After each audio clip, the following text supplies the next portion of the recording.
We're solving problem 1 from the 2019 F equals MA exam B. A uniform block of mass 10 kilograms is released at rest from the top of an incline of length 10 meters and inclination 30 degrees. The coefficients of static and kinetic friction between the incline and the block are mu of S is 0.15 and mu of K is 0.1. The end of the incline is connected to a frictionless horizontal surface. After a long time, how much energy is dissipated due to friction? The first thing for this problem is to find out if it moves or not, if the block even slides, because there's a force of friction. So what we do to see if it moves is we do the tangent. We take the tangent of this angle theta, which is 30 degrees. This is root 3 over 3, as you were given calculators.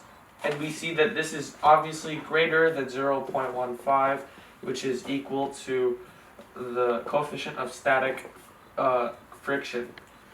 So we know that it does slide down the surface. So now we just need to find how much energy is dissipated due to friction.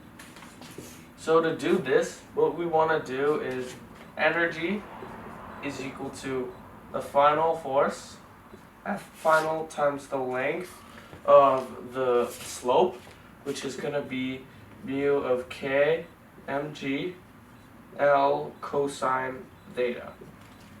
We can plug in all our known values for this. Mu of K is 0.1, M is 10 kilograms, G is 10 meters per second squared, L is 10 meters, and cosine theta, well, you're just multiplying cosine pi over 6. This is all 100 times cosine pi over 6 equals 87. So there's 87 joules of energy that are dissipated due to friction.